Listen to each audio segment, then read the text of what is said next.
Bonjour Olivier Gourmet. Bonjour. Quel film et surtout quel personnage, une intime conviction. Aux côtés de Marina Foïs, ce film de Antoine Rimbaud où vous êtes un avocat célèbre, c'est Éric Dupond-Moretti, et une affaire qui a existé réellement, celle de François Viguier, et où vous incarnez un homme qui va se battre quelque part pour que la justice soit là, mais la justice, j'allais dire, doit se contenter aussi du doute. C'est un film sur l'apologie du doute, c'est-à-dire qu'à partir du moment où il y a doute, on ne peut pas condamner un homme. Parce qu'ici, c'est quand même une affaire singulière, il y a un homme mené sur le banc de l'accusation pour meurtre, alors qu'il n'y a pas de cadavre et pas de preuves matérielles. Donc c'est assez aberrant, déjà qu'il n'y ait pas de cadavre. Oui. Accuser quelqu'un de meurtre alors qu'il n'y a pas de cadavre, c'est presque de la science-fiction. Oui. Et pourtant, et donc cet avocat, risque d'être condamné. Il risque d'être condamné. Oui, puisqu'il est une première fois jugé. Et le parquet va faire appel de ce premier procès, qui est l'acquittement. Donc le parquet fait appel d'un acquittement, alors que c'est déjà aberrant d'avoir amené cet homme sur le banc des accusés, comme je disais, et il sera acquitté une deuxième fois. Oui. Donc 2 fois, la justice emmène cet homme devant une cour d'assises, et c'est assez aberrant et singulier de ce cas. Heureusement, c'est pas toujours comme ça. Oui. Et c'est tout le problème de l'intime conviction, comment on se forge cette intime conviction et tous les travers que ça peut avoir, parce que l'intime conviction est souvent fondée sur des choses que vous n'avez pas à préciser et qui se forgent sur, hélas, dans ce cas ici, surtout sur une rumeur, au point que même l'enquête policière va être menée en partie fondée sur une rumeur. Ça redevient pratiquement un thriller. Regardez une intime conviction. Maître Dupond-Moretti, c'est moi qui vous ai contacté à propos de l'affaire Viguier. Je viens vous proposer de reprendre l'affaire. Si je prends une affaire, je commence par lire le dossier. Je vous parle d'une erreur judiciaire, là. Monsieur Viguier, vous avez mis 3 jours à déclarer la disparition de votre femme. En vrai, ils savent même pas si elle est morte, hein. Si ça se trouve, elle est partie. Il n'y a pas de cadavre, il n'y a pas de mobile. Et vous êtes qui alors? Je suis une amie de la famille. Dis qu'ils ont aucune preuve, mais toi non plus, tu peux pas être sûr. Pourquoi s'est-il débarrassé du matelas sur lequel dormait son épouse? 250 heures d'écoute téléphonique. À vrai dire, je suis emmerdé, j'ai personne qui connaisse l'affaire comme vous. Ils ont retrouvé le sac à main dans la maison, avec les clés de la maison dans le sac à main. On est à peu près sûr qu'il y a préméditation. Suzy voulait divorcer. Jacques ne l'a pas supporté. On s'appuie sur des témoignages. Je le jure. Et tout amène à Monsieur Viguier, à la piste conjugale. Il n'y a pas de justice sans injustice.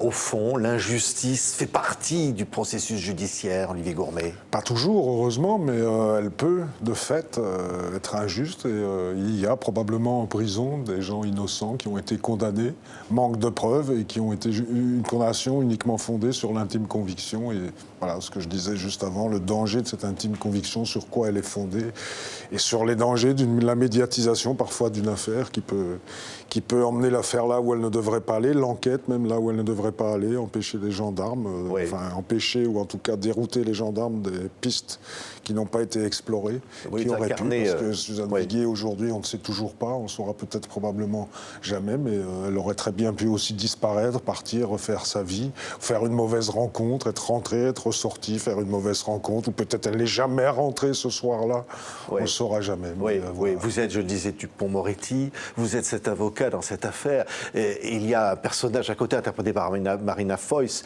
c'est Nora, qui, elle, est convaincue de l'innocence de cet homme, et qui va faire, j'allais dire presque jusqu'à la folie, va faire pression sur cet avocat.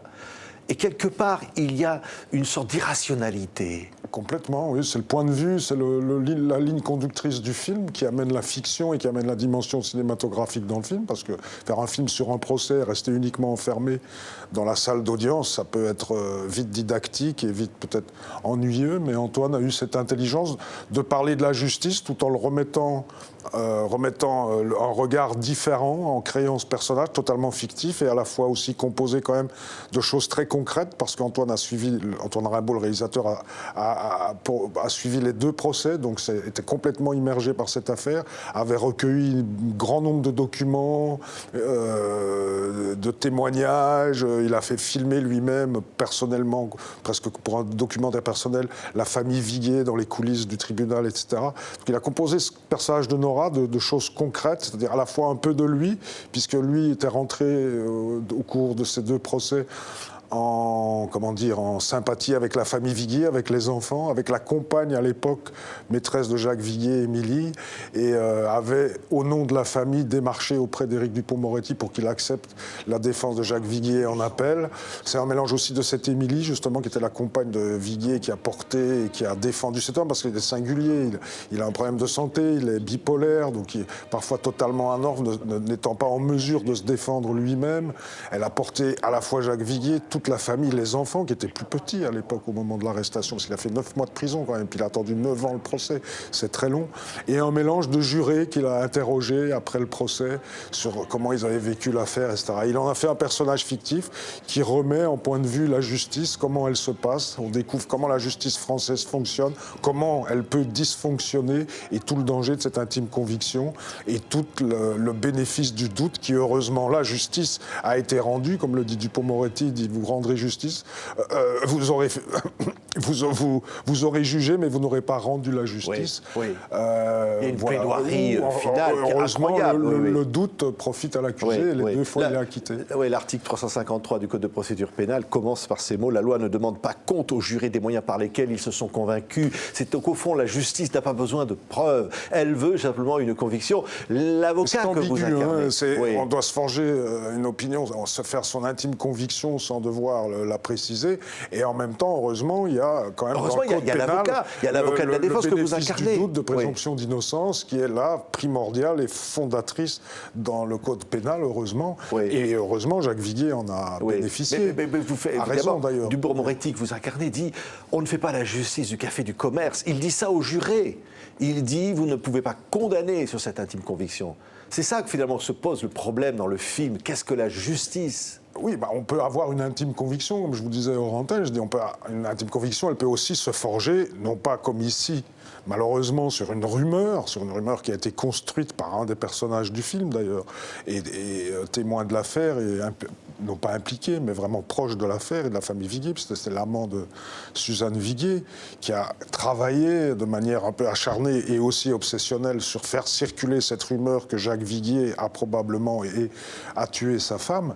Voilà, c'est tout le danger, mais heureusement, parfois, il y a réellement des preuves concrètes qui sont amenées par l'accusation et qui vous permettent de vous forger une intime conviction qui, elle, est réellement fondée sur des preuves formelles irréfutables. Heureusement. Là, c'est vraiment un cas singulier, mais c'est tout le danger, parce qu'il y a un Viguier, mais il n'y a pas que lui. Il y a des tas d'innocents aujourd'hui, comme je vous disais, sur X acquittements, il y a X autres qui, eux, n'ont pas bénéficié du doute et qui ont été accusés sur une intime conviction sans aucune preuve. Il y a des personnes comme ça aujourd'hui qui sont en prison. Oui. Qui sont peut-être impliqués, qui sont peut-être coupables, mais qui sont peut-être aussi totalement innocents. Mais vous incarnez, alors là, je m'adresse évidemment à l'acteur, Olivier Gourmet, interpréter un avocat, il y a une plaidoirie incroyable à la fin du film. C'est finalement se mettre dans la peau de cet homme qui a entre ses mains, il peut faire basculer un destin. Comme vous le dites, parce qu'on pose souvent la question, c'est quoi la corrélation ou les ressemblances entre un avocat et un acteur? Vous ne trouvez pas que c'est un peu la même chose? Je dis si, de fait, il faut convaincre des personnes, ici en l'occurrence un avocat, des jurés, mais je dis, au-delà de ça, nous, c'est pour le plaisir, c'est du divertissement. Un avocat, quand il prend la parole dans une plaidoirie, il y a le destin d'un homme ou d'une femme qui est en jeu, donc une vie peut être brisée, ou une vie peut peut-être recommencer. Et là vient toute la charge, évidemment, émotionnelle et affective quand un avocat prend la parole. Et j'étais marqué, moi, par ce profond sens commun, bon sens commun d'Éric Dupond-Moretti. Vous êtes allé le voir d'ailleurs en plaidoirie pour vous inspirer. Oui, je l'ai suivi pendant 2 jours et demi sur un procès à Melun.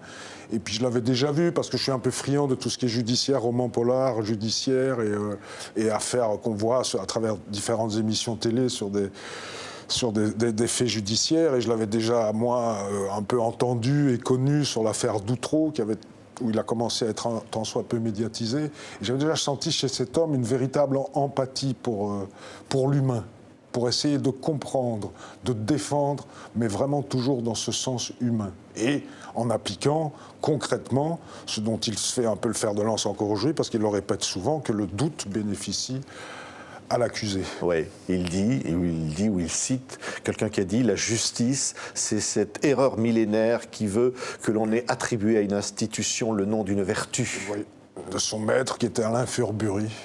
Oui. Qu'il a initié. C'est un de ses maîtres dont il a gardé. Il a eu un vignoble, là, je ne sais plus, dans le sud-ouest de la France, et il a appelé, parce qu'un jour on était au restaurant tous les deux, et il me dit tiens, on va boire tel vin. On fait un petit vin avec, pas lui seul, mais avec d'autres copains, là dans le sud-ouest, je pense. Et il me dit je l'ai appelé Furbury. Un souvenir de mon maître de l'époque. Merci beaucoup, Olivier Gourmet. Ce Merci film est à vous. absolument captivant, formidable. Ça s'appelle Une intime conviction de Antoine Rimbaud. À vos côtés, Marina Foïs, absolument hallucinante. Merci, c'était un plaisir, Olivier Gourmet, de vous recevoir. À Merci bientôt. à vous, avec plaisir.